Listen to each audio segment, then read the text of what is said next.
Welcome to the Flow State Podcast. Welcome back if you've listened before. Welcome for the first time, if it's your first time. Today, doing something a little bit different, I'm speaking to Amanda Behre, and we're diving into your career as a marketer. What the hell do you do when you're in that squeezed middle period?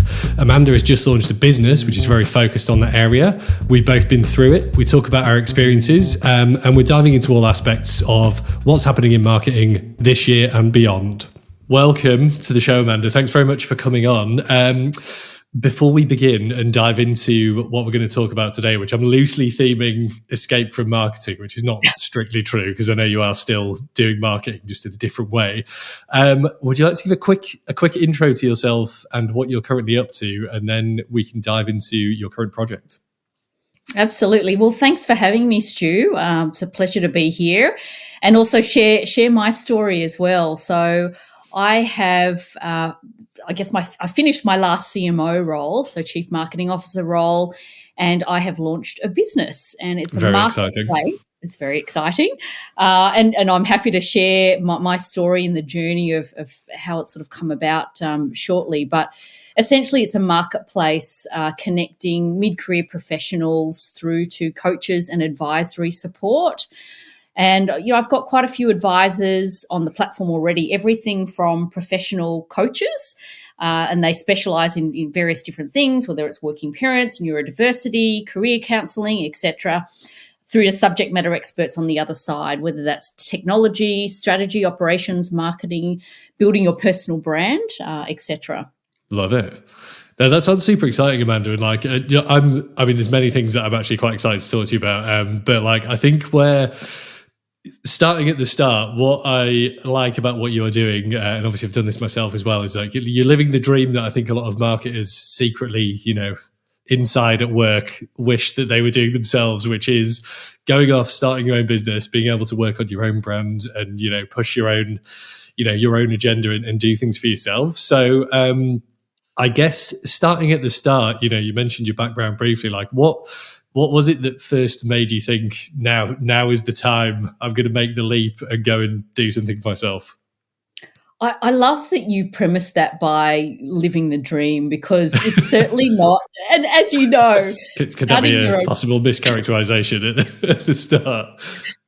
It's certainly not for the faint-hearted, right? And particularly if you are a working professional that's come from, big business, executive career, it's pretty tough, right? And there's a few things that I'll certainly unpack there. But your question around why now, and I'm happy to sort of touch on my background as well. I've been in marketing for a number of years. I actually started off, funnily enough, in human resources, because I was always I was really curious about human behaviour and what makes people tick. And so I started there for a few years.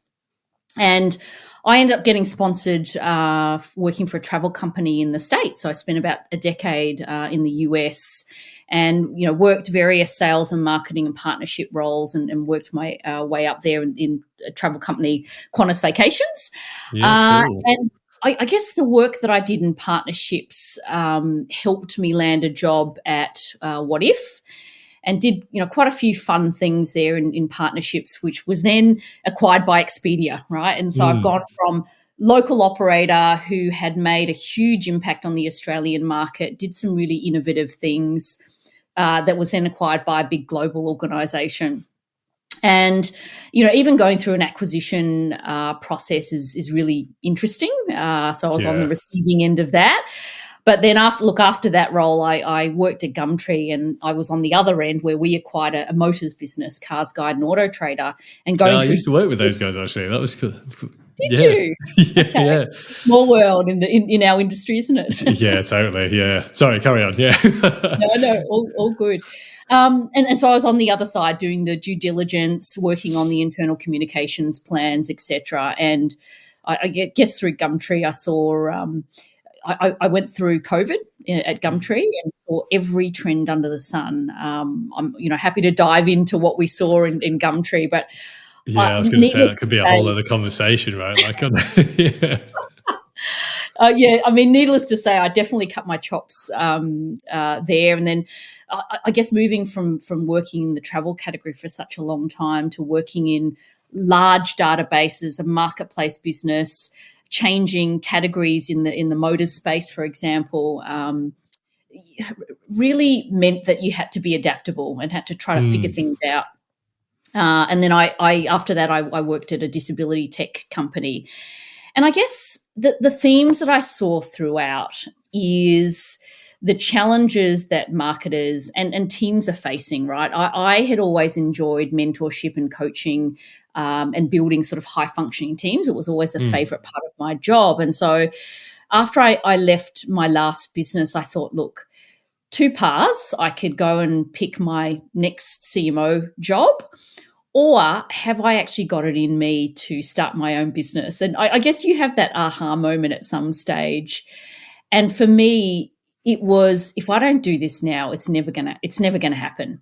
Yeah. Okay. And I went ahead and did a bunch of interviews. Did a survey late last year, and I guess I found a need in market. And so as any marketer, you do all your market research. You've got to try to figure out what the product market fit looks like. And I ended up doing all of that work, started doing a build in, I think, February of this year, and launched about 3 or 4 months later, a soft launch 3 or 4 months later.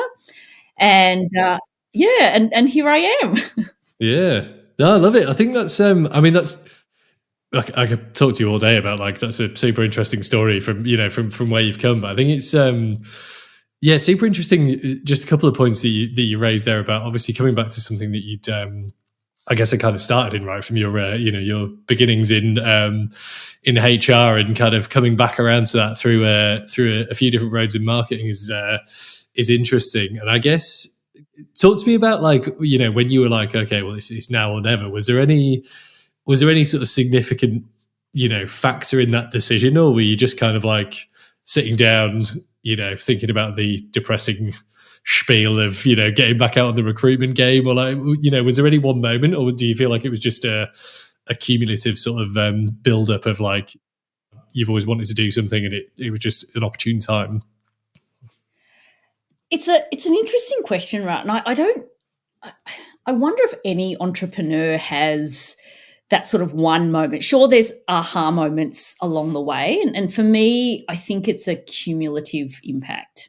Yeah, okay. And I might tackle that in a couple of different ways, right? So one area is probably coming out of COVID, where you're seeing such change in marketing teams in particular. I mean, all teams, to be quite honest, right? Where you have, even from that 5 years ago, marketing teams look quite different to what they did now. You had businesses that had to accelerate their digital transformation, and others were already well on their way.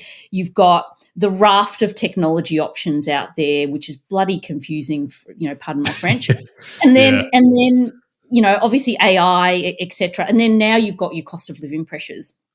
So, I mean, some of the statistics as I was doing my research for starting the business, I looked at things like the Gallup Workplace report, where they're sort of saying 77% of people, Aussie workers, are now disengaged both passively and actively. Wow. I think the stat was also 48% are experiencing quite extreme stress in the workplace. Yeah. And this is actually, grown over time. And the latest ABS numbers that came out, the ABS mobility report, is saying something like 8% of people are staying in their jobs, compared to pre-pandemic levels than ever before, whereas more people are being retrenched, right? And so what it means is that even if they're unhappy, they're staying because of all of the challenging pressures, both from driving short-term growth through to economic pressures and cost of living. It's a pretty challenging time.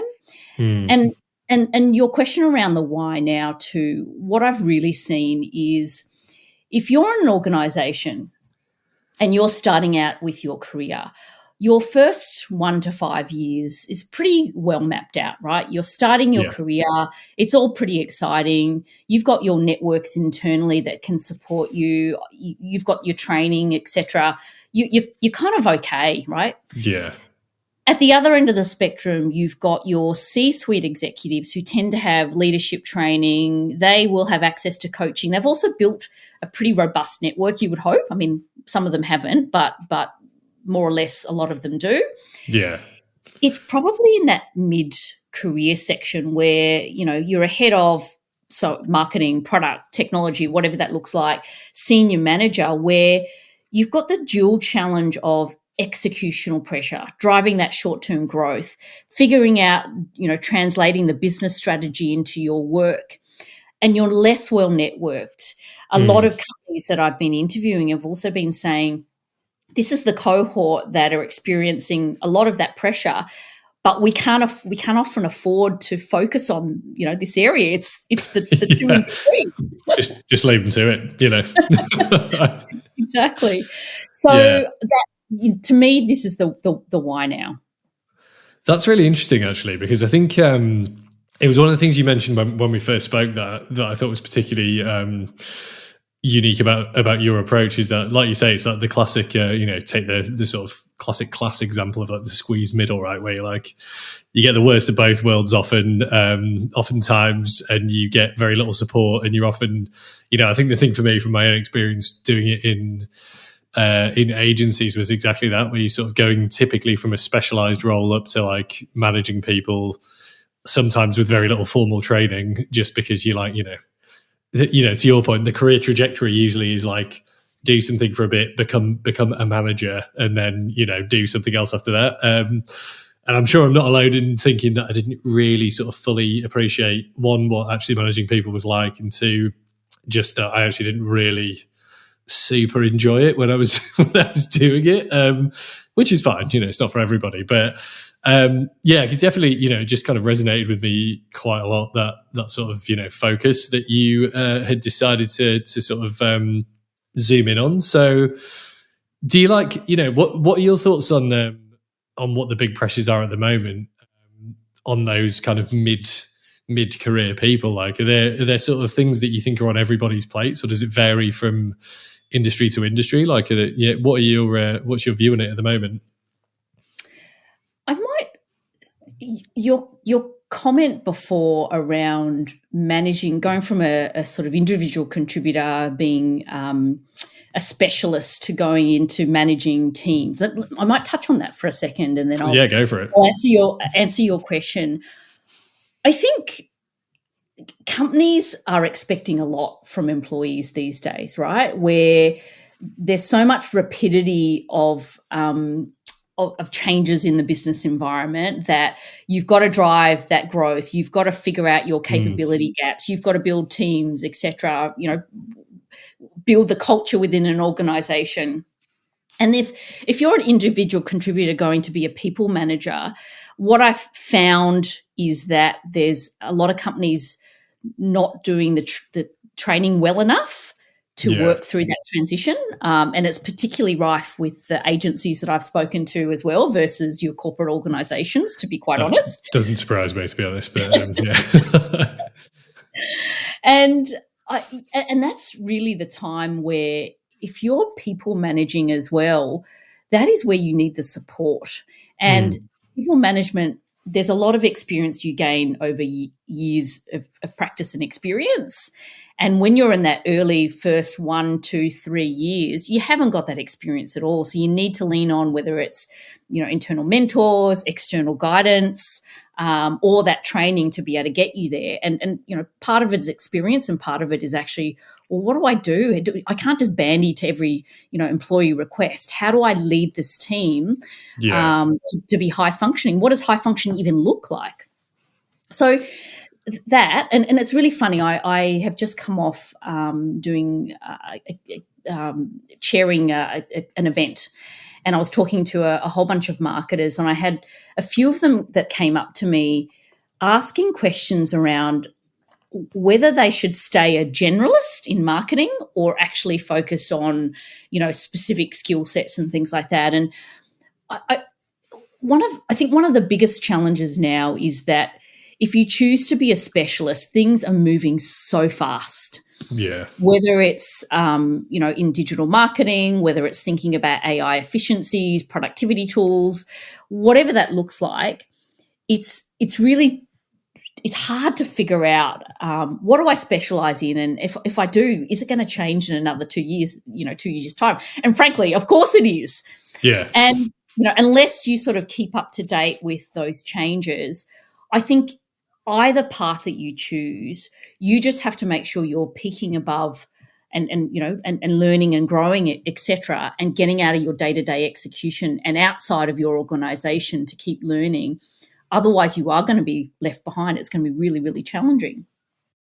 I think the flip side of this as well is that a lot of companies don't seem to know what they actually want from people in marketing in particular. So like I was at a meetup the other day in Sydney. I think it was the RMA meetup. And they were talking about skills that were perceived to be lacking from it's hosted at Randstad. So I think they were using their data. And one that surprised me was that apparently there's just quite a skills gap in general communications, like people just being able to just generally talk to one another clearly.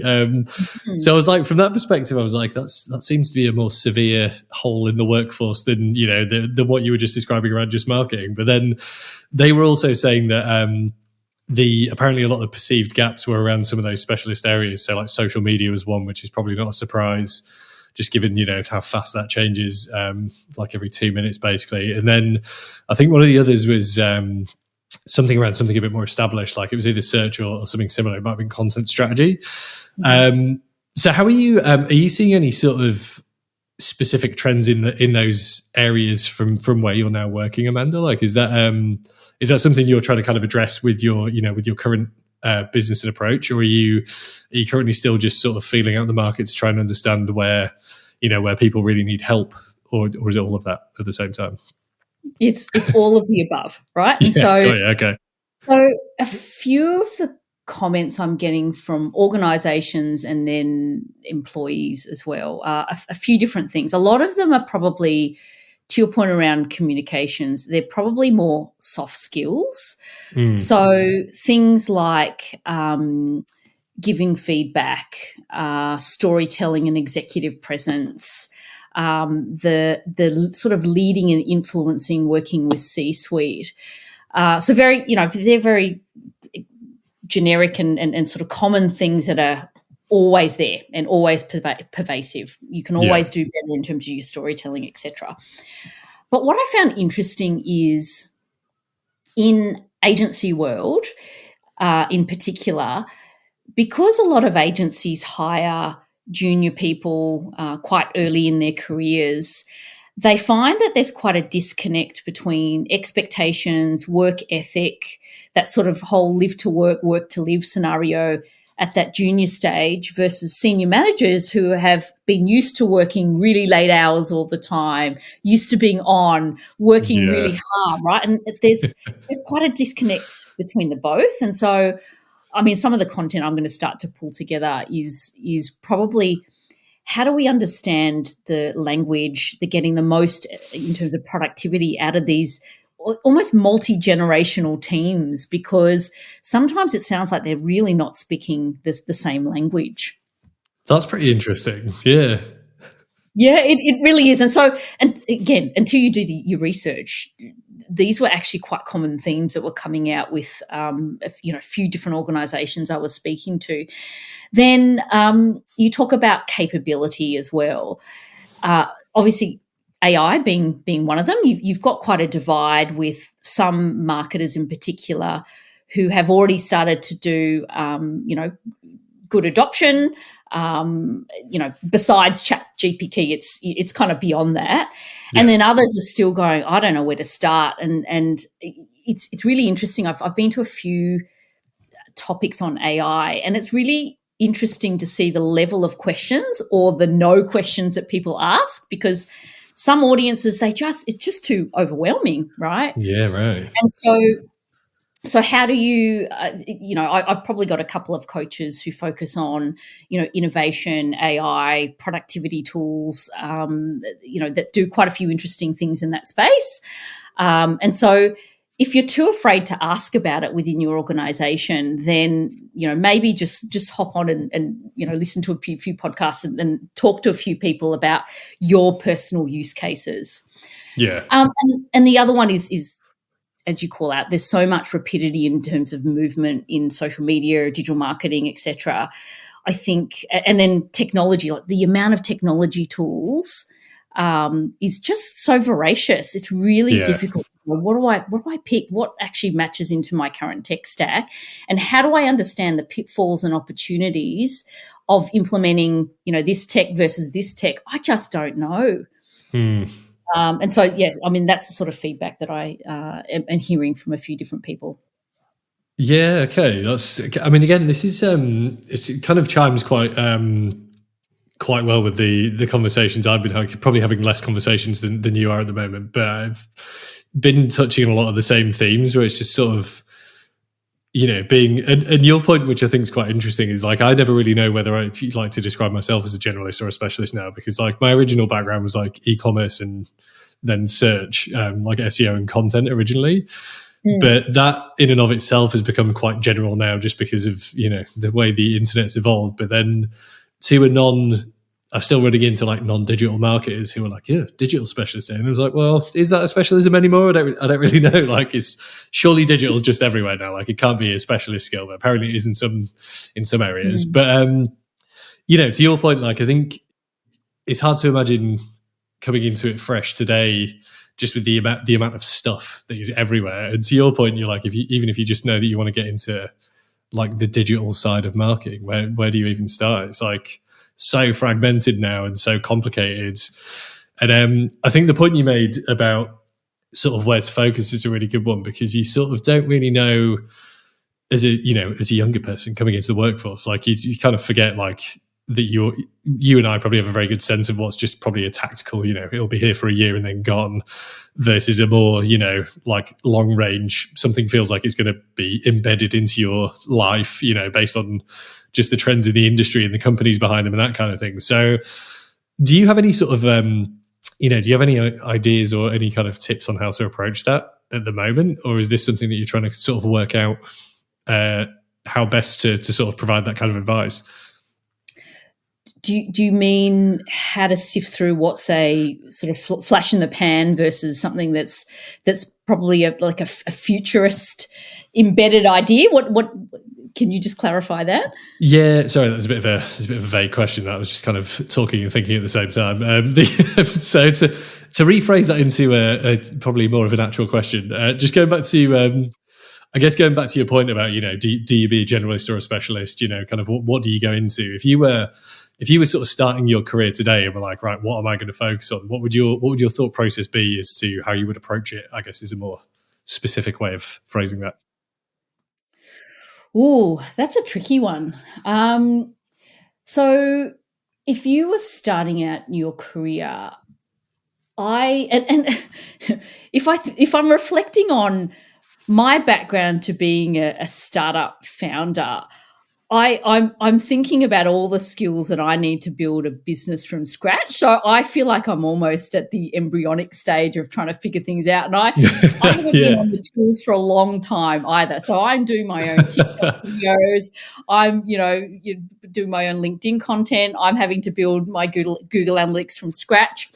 And so I'm learning all of the basic things. And I think if you're a newbie starting out, and again, this is exactly why I've also formed my platform, is you need to be talking to a couple of key people, whether it's in your organization, outside of your organization, to kind of go, okay, look, someone like me who started my career many years ago, there's soft skills and fundamentals that you will need to build up in your career.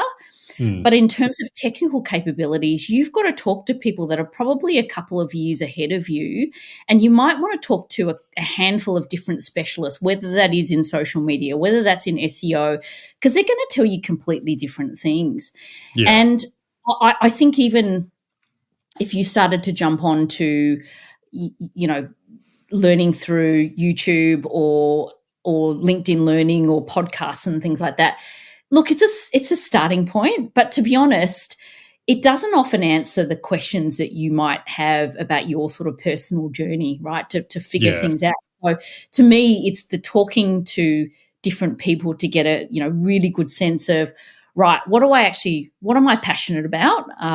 What is it that sort of is a good catalyst for me to start? And the starting point is always, let me find out as much information as I can from people who've done this before. Yeah. Now, and even as we have this conversation, 2-3 years down the track, things are going to shift. Even the role of the CMO has shifted considerably over the last few years too. I think there's a few global organizations that have merged the CMO role with other, roles, whether it's operations, whether it's CX, etc.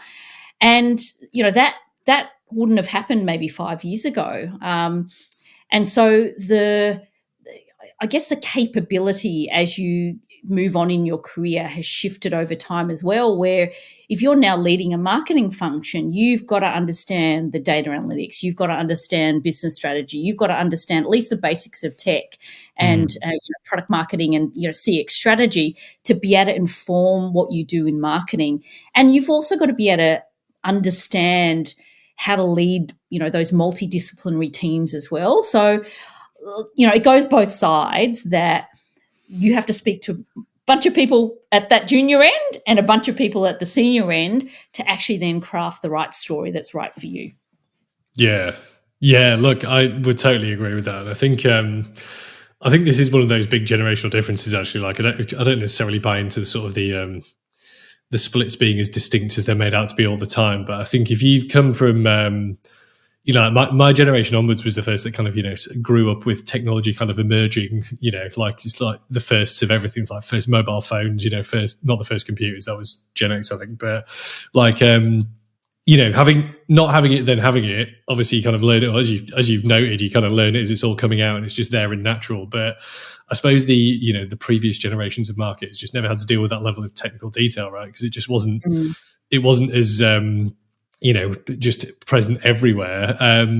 Whereas I almost feel like things have kind of gone, to your point about people lacking soft skills, kind of gone too far, like the pendulum swung too far the other way now, where everyone just starts with all the technical stuff and they're like, oh, we can jump online and start doing stuff. And they've kind of forgotten that marketing essentially is, ultimately a job of, to your point, like telling each other stories and communicating. And if you can't do that, you're never going to be a very good marketer, basically. Like, to me, there's no real argument about that. Like, if you don't understand what people want and how to talk to them about stuff, like you're not gonna make it in any kind of significant marketing role. Like you might be able to sit in the background, pushing some buttons somewhere, but you just, it's like a very people-centric role, right? I just don't see how you can get around that, no matter how many tools there are or, how much technology gets shoved in your face. So I think that's been one of the interesting things that's come out of a lot of these conversations, is just how those two things are reconciled, I guess, or not reconciled, seems to be the current theme. I was going to touch on that because two parts. It was funny, I met, so two things. I met a founder not that long ago. She has started her own business focused on gamer influencers. Oh, she okay. had a very slight background in marketing, not a huge background. She's got something like 18,000 content creators on her platform already, right? So wow. Really, really impressive. But I think the opportunities for people coming up now is massive, right? You've got access like never before to big databases, to be able to create your own content so quickly that if you've got an opinion about something and you're willing to sort of put yourself out there, man, the opportunities are really big. Me as an older person putting myself in front of a video compared to what I've done before, I feel like I'm again embryonic compared to some of the confidence that's building in some of the younger people coming up. That sounds very ageist of me, but I really admire that. An accurate observation, I would say. Yeah. I'd really admire that. So an example is I've got someone who is relatively young actually on the Dear Thrive platform, but she has a following on LinkedIn, not TikTok, LinkedIn of I think 56,000 people. Wow. It's really significant, and so she helps people with their personal branding and things like that, but. She was a social media strategist in agency land by background. Yeah, cool. Okay. She just did this off her own back, right? And so the learnings that she's been able to create and share over time has been pretty remarkable. Yeah. And you made a point before around storytelling and I guess your ability to be able to get yourself noticed as a marketer, right? And so Yeah. I do quite a bit of work around helping people standing out, building resilience, building confidence, etc. And I guess the piece of advice here is how do you get yourself noticed or visible in an organization when you aren't in the room, when you're getting talked about, when you've been able you get nominated for projects and things like that because you've built your reputation, right? And so I coach quite a few people. One thing I always tell them is, what reputation do you want to build for yourself? And if you want to start figuring that out, I mean, in startup land, they call it your unfair advantage. I call it your kind of unique advantage. How do you figure that out? What do people come to you for, right? How do you start sort of that storytelling and do a bit of homework on yourself so you can actually present a really succinct story about what you're passionate about, the capabilities that you've been able to build over time. And, how do you start storytelling that to your boss, to your colleagues, to, your boss's boss or whatever, but actually make that a compelling story. And that's when you're starting to see that visibility and that storytelling on you, where you're starting to be noticed in organizations. No, I think look, that's really interesting, and as career advice goes, I think that was one of the things that it took me quite a while to learn. Possibly just because I guess being relatively sort of affable and happy to chat to people. Maybe it's just I was just doing it naturally, but I remember when I first moved down here to Sydney. Well, not in Sydney anymore, but when I first moved to Australia, I think that was the first time that I was more actively had to actually think about that stuff, because obviously in the UK, just kind of jobs you get and your networks are all kind of there, and you're just sort of doing stuff and meet people, and I didn't really have to sort of think about it too much because the organisations I was in weren't that big. But I moved here and got a job at an agency that was owned by Group M, and you're suddenly it's like thousands of people in the same building. But everything that you just spoke through, I think I had to actually sit down and be like, well, I need to meet people outside my agency. You're kind of obviously aware that there's just the looming shadow of Group M hanging over your business. And I was like, I don't really get what these guys have to do with us, which became quite apparent quite quickly. But yeah, I think managing upward is a common hole. I think in a lot of people's or a common blind spot maybe in a lot of people's kind of mid-career, to your point. So is that something that you're seeing kind of reflected in the people that you've got on the platform at the moment? Is that because it sounds like that's sort of a common theme that's occurring kind of I guess across the market, and what do you kind of tell people in terms of how they should be managing up as well as down? Is there a balance of one over the other, or how do you approach that, or what are your thoughts on that at the moment?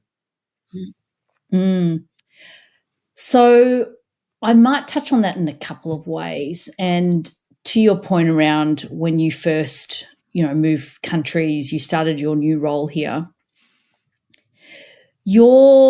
how you build your reputation and the people that you meet along the way, there's a little bit of purpose and intention with what you have to do. And you probably would have heard the saying around you network when you don't need to network, right? And when you're gainfully employed, when you're at the top of your game, that is when you need to be going out and reaching out to as many people with purposeful conversations as you can. I always have a theme around kindness and courtesy. I only just had a conversation there's a few different conversations that I've had, and definitely as a startup founder, man, I'm reaching out to my network from people I went to university with through to someone I caught up with the other day who I have not seen in 15 years, right? But if you treat people with respect, kindness, and courtesy, not be a taker or, givers and takers like Adam Grant would kind of say, yeah, it comes around, right? Yeah. And so the first thing about that sort of visibility piece is network when you don't need to network. Go out and reach out to a handful of people. Go with your if you're nervous, go with your colleague and to a networking event. Treat it like you're meeting a new friend or whatever that looks like. To make whatever makes you feel comfortable, just get yourself out there and meet new people. Be kind and generous. I literally wrote a LinkedIn post about this the other day around common courtesy, right? Yeah. Where is courtesy a bit of a superpower? Because I feel like it is now, right? Do you know what? It's really funny. Going through this journey as well. You're going to come across all sorts of different people, right? Some people that are willing to go above and beyond to say, how can I help? Who can I introduce you to? Warm introductions are, the best thing. You know how people say, have not had to apply for a job in a long time because you've built your network, because you've got warm introductions, and because you've started to build that reputation about, your work ethic and your kindness over time.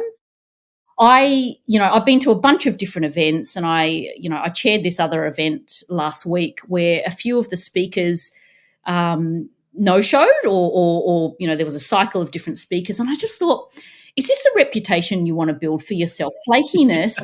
People especially as a speaker. Oh my gosh. I mean, if you're attending, maybe, but not if you're actually supposed to be on stage, surely. Yeah, exactly. That's quite a surprise.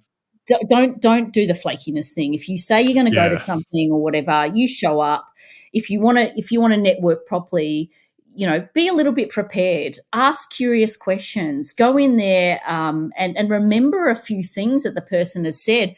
Get their details. Follow up, right? And you tend to do that within, let's say, 24 hours, 48 hours. And this is what I reflect on a conversation that we had. People remember these things. And when the time comes and you might need to ask for support or what have you, people will remember when you've been kind to them or valued their priorities or the impact that they've had on you, right? Yeah. And so I'd say this for any mid-career or junior person coming through is it's simple things like if a leader has made a presentation at an all-hands meeting, for example, go up to that leader afterwards and say, I loved what you said there. This is what I'm taking away, right? Yeah. Such simple things, but you will become memorable. The more times you do that, the more times that you pipe up with your thoughts in a meeting, even if it's a toxic meeting, for example, and you're standing up and calling out, hey, can we cool the temperature a little bit? Can we go back to the agenda? Whatever that is, you will become memorable. And that's what you want in an organization. You want to be remembered for your kindness, for your contribution. Yeah, I think that's a really quite a powerful kind of takeaway, to be honest. And to your point around not to get distracted with the possible impact of COVID and all that stuff. But I think I was reading quite a lot just about the the sort of general effects of essentially being locked away for indeterminate periods of time and on the general population, and just how that I think is super important at the moment because work, to your point, work and life has become very blurred for people that weren't necessarily comfortable working remotely before. Like I was always a bit of a, I don't really like work generally. So if I can make work wrap around my life as much as possible, that's great for me.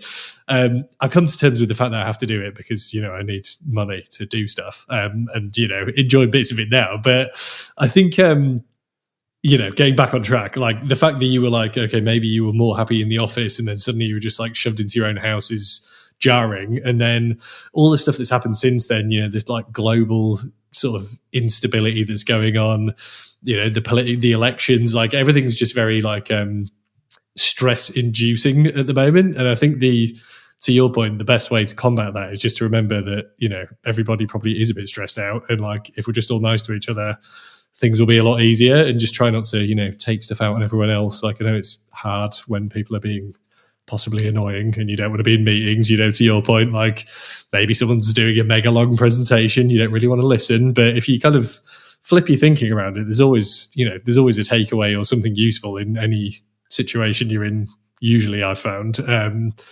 So yeah, I just think it's super important to bear in mind. And to your point, it's one of those possible, everyday superpowers, I guess, if you want to characterize them like that everybody has, and isn't too hard to actually turn on if you're just a bit more intentional about what you're doing. 100%. I think you also touched on something that's really challenging right now, right? And so it's not only the rewiring of the brain with the working from home, but obviously we're constantly on mobile phones and doom scrolling and whatever else. But it then makes it really hard to continue to make those connections. And then that coupled with economic pressures, with businesses who are also struggling with growth. So a lot of consumer businesses, they're stagnant or declining. Businesses being made redundant. The scenario around replacing people with AI, except there's lots of things to feel nervous about. Oh yeah, completely. But we are all in this, and a lot of people are feeling the same sort of things. But it's quite often very difficult to take that first step to reach out. And again, this is why I sort of developed what I've done, is to go, you don't need permission to do that.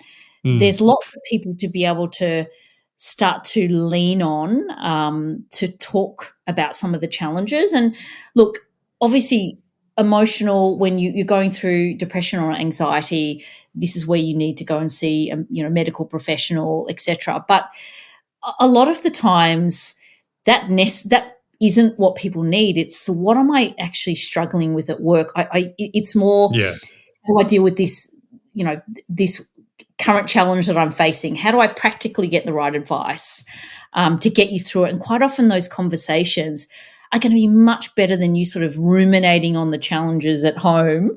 That's not healthy. You need to get it out sometimes. Yeah, completely. And I think, as just noted, like, I'm a big fan of, like, I want to work where I want to work and do stuff on my own schedule, but I'm completely, sympathetic to the fact that not everybody is like that, or is as happy, sort of having those blurred lines. And I think, I feel like this is one of our current challenges, where technology is kind of letting us down a little bit, because the technology we have is not really at a level where we could interact in what I would call like a natural way. To your point about you've got a phone that's not really a phone, it's a computer, let's be honest. And then you've got video calling, which is not really talking and hanging out, is it? It's like, the mental state that you're in when you're on a conference call, like you and I staring at each other now, like, it doesn't make your brain think I'm just spending time with other humans in a natural environment. It makes you feel like you actively like should be doing something or achieving something.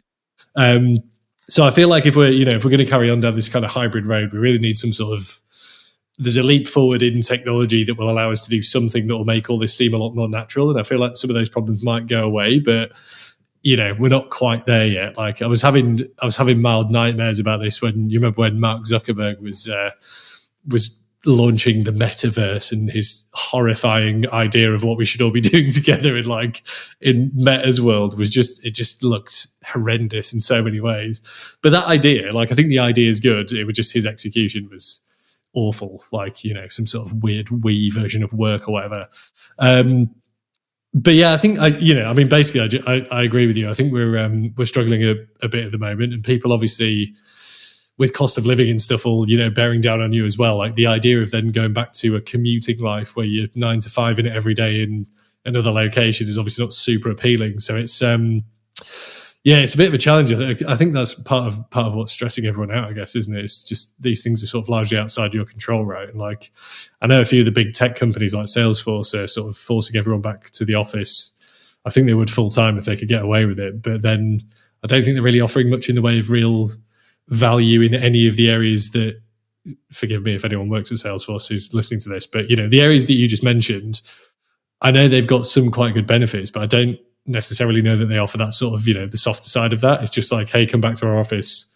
It's super nice. We'll give you a load of employee perks. Okay, great, guys. Now go off and sell Salesforce to everyone. Okay, there's a few things that you said there that I think are really interesting. So I think the challenge now is perks like the ping pong table at work. It's so 5-10 years ago, right? Nowadays, the purpose of coming into the office around culture, around a connected experience with your colleagues, around those water cooler moments, as they call it, right? But those connection points that isn't going to be on Zoom. Yeah, means that the office environment almost has to change a little bit. So I think, I read somewhere around the ping pong table and the hot desking that there's some companies actually remodeling their offices to be much more conducive for that collaborative work, right? And the problem of bringing people in 5 days a week isn't still solving the productivity challenge. And I think you touch on one thing around technology. You got to remember that technology is still the enabler. It's still human beings that dictate, how we work, how we interact, and it's leaders in an organization that set the tone for an organization. And this is why things like the right disconnect legislation happened. Yeah. Because something had to be mandated. Now, whether that's the right thing, it's at least a starting point. And if leaders set the tone in terms of an organisation, what is the culture that we want to create? Similar to you, I work at different hours because I've got a couple of kids and I have to cook dinner and I prefer working my flexible hours. Yeah.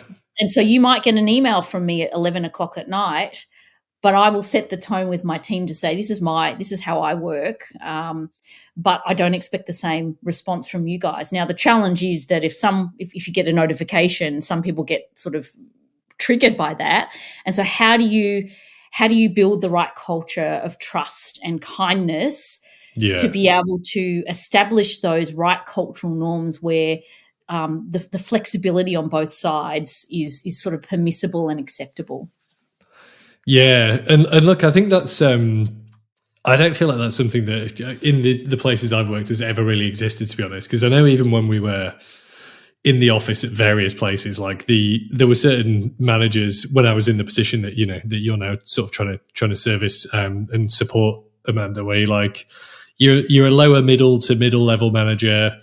Your managers don't trust you to do your job. You therefore feel like you can't trust anyone else to do their jobs, even though you probably can. I know all the teams I always managed obviously were amazing due to my incredible knowledge that I was passing on all the time. But we used to complain pretty regularly. Like I remember a couple of classic incidents when, again, not to just bag out Group M, but obviously I was there for quite a while, so a lot of stuff happened there. But there were a couple of times where big power outage in the office, power's off for 2 or 3 hours. We were like, why don't you just send everyone home? We can all just do some stuff from there. And they were like, no, everyone has to stay here until it's back on. And I was like, we're literally sitting, got 40 people sitting around doing nothing. And then there was another one where the plumbing was broken. So the toilets and the bathrooms and stuff all weren't working. And I was like, why don't we just let everyone go home? And they were like, no, we can get some around. There'll be the building management are fixing it. And I was like, we just, the solution was to go next door to the shopping centre. This is in North Sydney. So everything's relatively close. But I was like, yeah, but that's going to take everyone ages to go to the bathroom then. So if you meant, what was a 5-minute trip is going to be 20 minutes because you got to go all the way downstairs, go next door, find the bathroom there, go to the bathroom, come back, then come all the way back upstairs. I was like, it just, it seemed very strange just all for everyone has to stay here to do their work. But I was like, we literally all work on the internet. We do media and digital marketing. You could be anywhere. So yeah, I think it's an interesting one. I do think that, we're in a bit of a readjustment period, I guess, to your point, Amanda, where there's a clash of different management styles and attitudes and expectations, and none of them really seem to fit together super well at the moment. If you're in a big org, I don't know. I'm not sure what we can do about it. Yeah, it's true. I think your Group M scenario, I hope that you never know. I mean, that could still happen now, but probably is, to be honest. They were mostly very nice, by the way. It wasn't all terrible. It's just, it wasn't all no toilets and, have to be in the office 24/7 just to make sure no one comes after me. Yeah, look, I as someone who has been a C-suite leader for a bit too, I absolutely understand the need to bring people together, right? Because it is. I think it's I heard a few stats around hybrid working being the hardest to build culture. So if you're remote, the expectation is already sort of set that you're fully remote. So you do different rituals to be able to keep that team engagement happening versus people coming into the office. But, teams come in at different times on different days. There's really rarely any sort of set days that all your organisation will kind of come together outside of your town halls once a quarter or something like that. And so as a leader, I do understand that it is difficult to build culture. And in fact, I think quite a few people have done surveys to ask what team members want. And no one has a very clear answer just yet, right? Yeah. And so again, I'm facetious to sort of say the ping pong table has gone, but I think the expectation of coming to the office and coming together has just shifted from that, right? And so what is that new normal? We haven't figured it out yet. I think that I haven't heard anyone characterize it like that actually, which is a super interesting point because and obviously given what you're currently focused on of bringing people together virtually to to help them in their careers, like you're obviously in that headspace at the moment. But I think I have seen a few weird examples of that where, like to your point on business leadership, you've got mandate, which again I don't disagree with, to build culture and have a sort of unified idea of like we're all working in the same space. We should probably get together at least every so often to look at each other and socialize. But I've seen a lot of the mismatch there where companies will do hybrid, but they won't specify when anyone comes in, which obviously means you just end up coming to the office and spend all your time on Zoom anyway because no one else is there, which seems quite counterintuitive. Whereas I think one of the things that did come out of the tech bubble that was quite good was that more I know some people hate this as well, but that more social side of like, why don't we all get together? If you're doing hybrid work, everybody come in, once a month or twice a month, and you just do the stuff that you can do together instead of doing, normal day-to-day work, which seems off the cuff like the more sensible way to approach it, right? Like, have you seen anyone kind of making that work, or are there any other good examples that you've seen from your conversations, Amanda, or is it just everyone just sort of, flailing around looking for a silver bullet? You can't build culture once a month. So, in my past organisation, we actually we had not a mandate, but we actually paid for all of our remote workers to come through twice a year, wherever they are located. And so we would try to organise team sessions and things like that. But again, the challenge is that it's a once-off scenario. It's not a daily momentum-building water cooler conversation scenario where you're having those side conversations with a marketing and product person, with technology and customer service, where you're getting all of these, your synapses is firing because you're coming up with different ideas. You're talking about things where it's in casual conversation that is just as valuable as your, actually probably more valuable sometimes in your Zoom meeting because they're impromptu. You're actually trying to figure out, a challenge where you have free thinking. And so that's the nuance that you quite often miss. And like I said, I think so many companies are still trying to figure it out. And so they've gone, the answer is 5 days a week in the office. That's one answer, but it's probably not the only answer. Yes. Yeah. Look, I think, coming back to your points as well that you made earlier around how you make that time and help people to understand who they should or shouldn't be talking to, for example, like, I think especially when you're earlier on in your career, like it seems like that would be impossibly hard at the moment because, I'm sure you were the same. There's so much of your, when you look back retrospectively, your sort of career or jobs or like, direction changes that just come from those kinds of conversations and interactions. So I do feel like that must be a challenge. And like, I know from a few of my other friends who are running sort of agency type businesses, there is, to your other point, that disconnect between their expectations about what people want and should be doing and what people want to do and expect that they should be doing when they come into the workforce. So yeah, I don't really, I don't see how you can replicate that really in any meaningful fashion without having, horrible mandated, let's all sit in a virtual meeting and work together type sessions, which just, I don't think creates the same sort of environment, unfortunately. Yeah, challenging one. It certainly is. Stu, is there any other burning things that you want to ask or your audience might be curious about? Probably not, to be honest, Amanda. No, you do you need to jump off? Are you no, I'm fine to go. I'm fine to go ahead. But if there's any other topics that you wanted me to cover, I'm happy to talk through. Well, look, I think just flicking through the notes, if you've maybe got another 10 or 15, is there anything that you want to sort of sorry to answer a question with a question, but is there anything you want to flick through or talk through that's specifically related to what you're doing with Dear Thrive at the moment? Because I know we were talking about, there was a few bits on sort of key challenges, sort of how you're engaging with people through your now advisor network. Is there anything you wanted to kind of throw in there? Yeah, so maybe a couple of things. One, you had a couple of questions around APAC ceiling, is it real or not? I touched on shifting categories. And then, I'm happy to touch on sort of key challenges or something if those sound okay.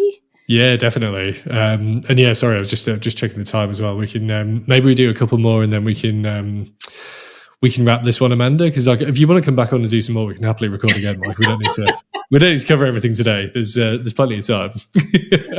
No, all good. Well, why don't we do? What might be quite fun to do as a bit of a wrap up is why don't we do a bit of a, we can talk about the ceiling and then obviously that kind of connects to making the move over and the category shift, because I do feel like there is a sort of marketing ceiling here, but I'd love to get your thoughts on that as well. So can you clarify what you mean by marketing ceiling? Yes, so possibly going to get myself into hot water here, but what I've seen from both my superiors and also from my colleagues who are, people at your sort of stage and similar roles, Amanda, like senior marketers, to your point earlier, they've hit a point where they're kind of looking around, maybe for the next role. But my feeling about APAC specifically, just because of the nature of the market here, is once you've risen to a certain level within the marketing world, it's very hard to find, let me phrase this very carefully so I don't offend almost everybody that I may need to talk to in the future. What I think is very hard to do when you get to that level in your career, when you have very specific probably requirements or desires from your next role, because the market's so kind of concentrated and a lot of stuff's based out of Singapore, like I think people struggle to find a job that they really want to do for some of the reasons that you talked about and just some that are just the nature of the market down here. So when I say the sort of marketing ceiling, I think when people start to consider the move that you have made is when they're getting close to that, where putting it brutally, it's either just like hang around and wait for retirement or long service leave or do something dramatic and different. Do you agree with that characterization, or is that, just wildly inaccurate and you've got a different view of how things work down here? I'm going to give you a cop-out answer. It depends. Oh, go on then. It depends, right? So there's a few things, and just for context and background, because I've already worked a decade in the States, because I've worked for global organizations, eBay and Expedia, maybe I've got a slightly different view. But I say depends because it really does depend on the breadth of the role or where you want to take your career. So if you think your career is linear, that, my next marketing role needs to be X, it needs to be this size team, it needs to be this level of organization, sure. And if your organization's headquartered in Europe or the US, sure, right? I agree that there is a ceiling in APAC in terms of team size, in terms of role and responsibility, in terms of revenue responsibility, that the natural progression should be in one of the big globals, right? Now, having said that, again, it just depends on where you want to go, because if you think about Australia, man, we're the home to a lot of pretty brilliant startups, right? Whether it's climate tech, whether it's AI, whether it's SaaS solutions. I mean, outside of Canva and Atlassian and whatever else, there's still a breadth of startup to scale up businesses who are doing phenomenally well here. And so, if you are a female leader in particular who has ambitions to look at startup or scale ups, there is a breadth of opportunity for you here.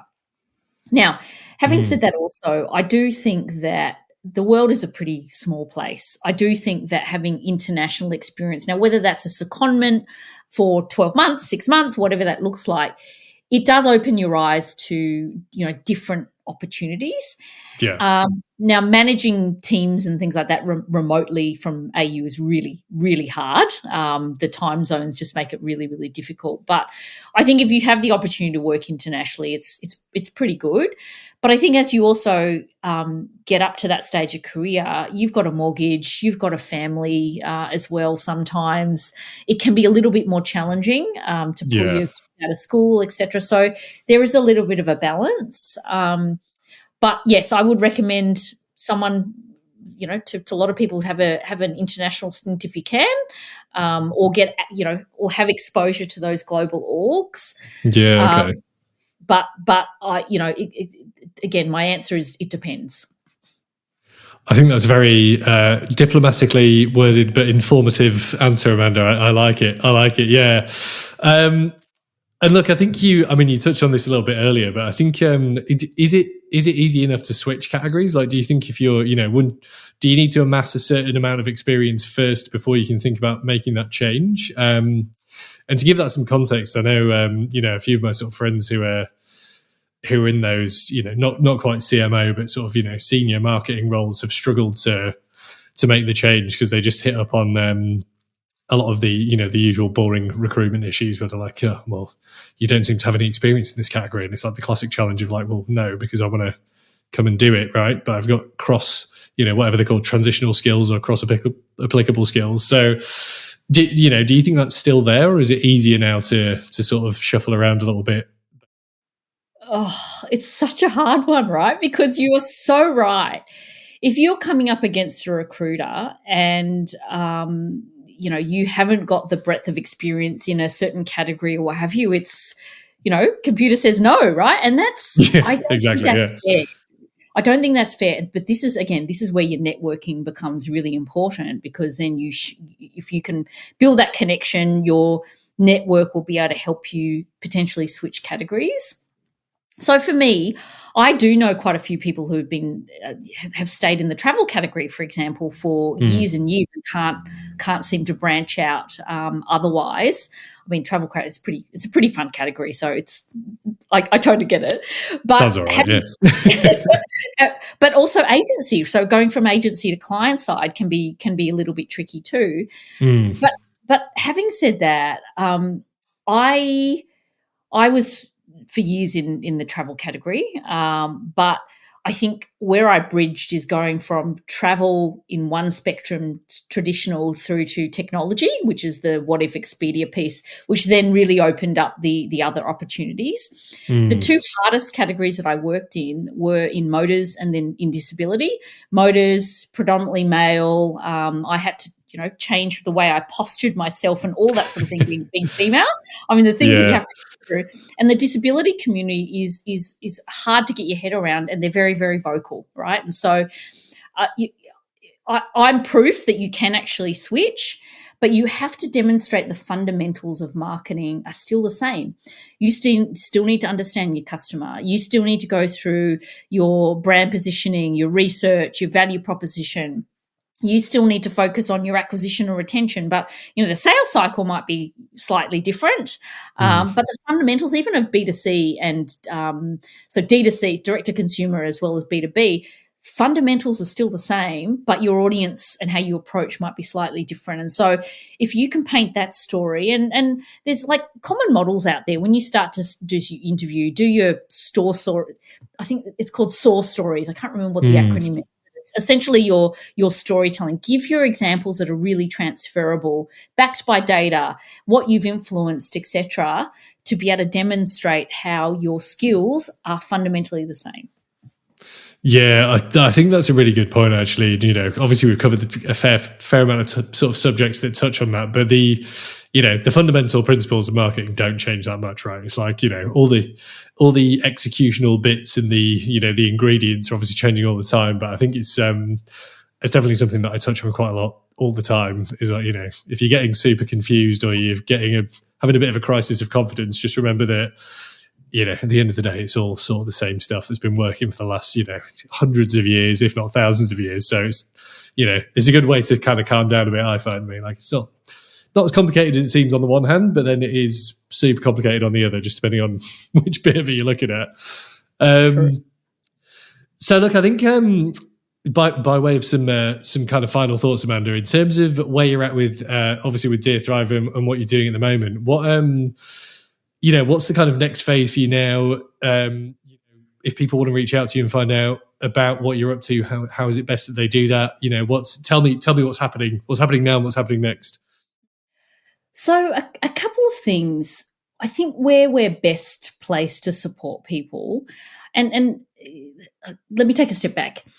Part of the reason, outside of looking at mid-career professionals and supporting people through their work challenges, I reflect on some really practical challenges I had at both my last organisations and implementing new processes and new technology. I'm not going to name names with technology. They were, you know, Ferrari-type technology, let's just say. Okay. and both of them, when we were working with, I mean, spent a lot of money, right? Both of them had said to me, my question to them is, how do I understand whether I'm implementing this in the right way? How do we understand whether we're maximizing the opportunity with your tech, with our stack, right? They both said to me, we can't help you with that. You need to go and speak to another agency to be able to help figure that out. My biggest bugbear was, I've spent a big load of money with you and you're asking me to spend another big load with an agency. I get it. But I have the opportunity to go, can I speak to a few different people who've gone through this ahead of my journey so I can understand how I should map my roadmap, what the pitfalls and opportunities might look like, what are other considerations I need to have. I'd rather spend $5,000 or $10,000 just speaking to a couple of people first for a consultancy or advisory support versus my spending, you know, $150,000 first. I may still need to spend that, but at least I'll have a clear brief. I know what I'm asking for an agency. And so, and where I'm taking this is when you need to pop your head above execution, whether it's I need to relook at my agency network, whether it's I'm implementing new tech, whether I'm looking at career transition, whether I'm dealing with a difficult boss or difficult stakeholders, whatever that work-life challenge is, there's a huge opportunity that we've got as advisory supporters, both in the coaching space as well as the technical expertise space that you can lean on. And it isn't mentorship. So it's not asking for someone's favor. It's not an echo chamber within your organization. You want fresh thinking. You want an impartial view on some of the work that you do. You want confidential conversations where you want to just go blah, right?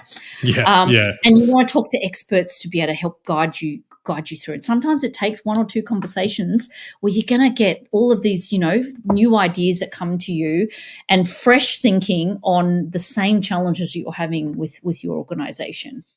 So I guess as next steps, dearthrive.com is our website, or have a look at some of our activity on LinkedIn.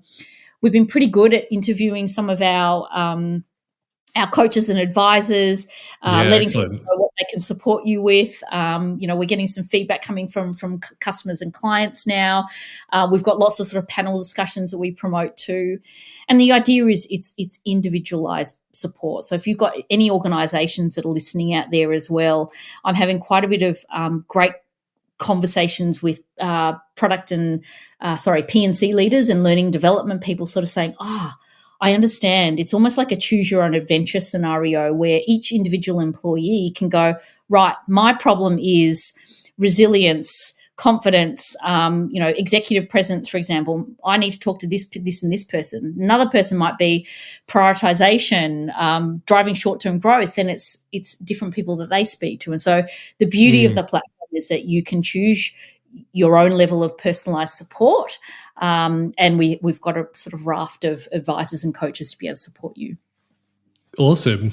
No, I love that. I think that's, back to your point around the importance of the soft skills as well as the hard skills. I think that's where you're in a really interesting space, and we'll obviously include all the links to all of that with the episode. And look, I appreciate you coming on. That was really interesting. I know we covered a lot of ground, but I think there's some very useful stuff in there. Awesome. Thank you, Stu. Appreciate your time. My pleasure. Thanks for coming on, Amanda. That, I think you will agree, was a quite fascinating discussion. Really enjoyed Amanda's takes on my sometimes, you might say, cynical assessment of what's happening in the world of marketing. So I hope you took something useful away from it as well. We are back in a couple of weeks with another in-depth discussion, this time diving into the shady, murky, but still very useful world of LinkedIn with Alex Boyd. I will see you then. Well, I won't see you then, but I'll imagine seeing you then if you listen. All right, back in 2 weeks.